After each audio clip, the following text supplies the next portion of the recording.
What's going on, guys? I want to share with you guys something.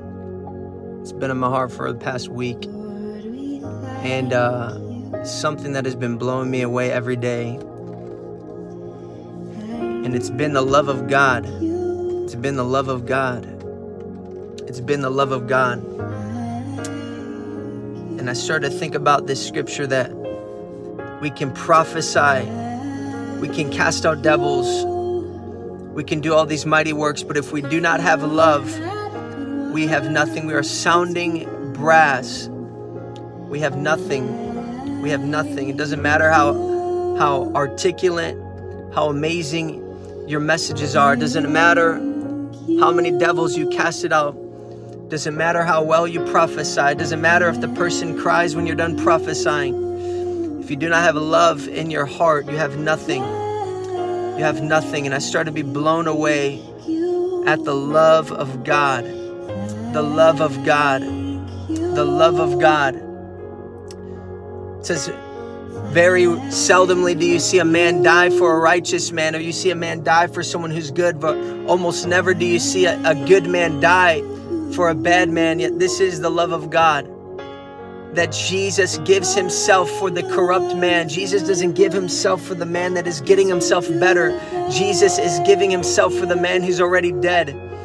Jesus is giving himself for a world that doesn't want him. The church is called his bride, and I started to think about this, that Jesus doesn't give himself for the bride that has called herself his. He gives himself for the bride that is yet to be, for the woman that doesn't know who he is. He gives himself for the world that is choosing every other lover. He's giving himself for a world that wants everything but him. He's giving himself for a world that he stretches his hand to and they push his hand away.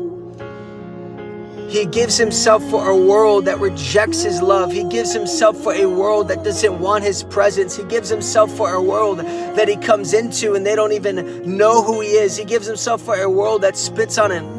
He gives himself for a world that drives nails in his hand. He gives himself for a world that chooses to free a murderer and a wicked man by the name of Barabbas rather than to free the Son of God. He gives himself for that world.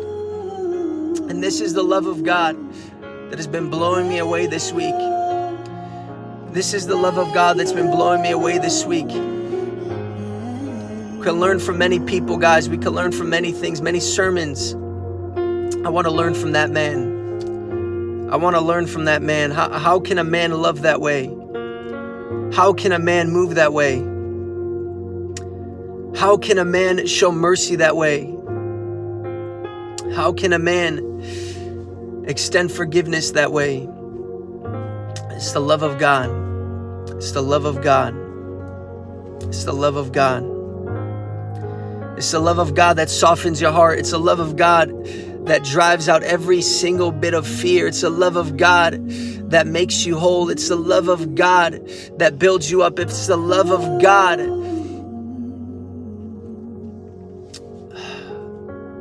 I want to learn to be like that man. That's the man we need to learn from. That's the man that we need to see from. We need to be students of that man. How do I love like that? How do I move like that? How can I step like that? How do you give yourself for people that spit on you? How do you give yourself for people who wounded you? It's the love of God. Bless you.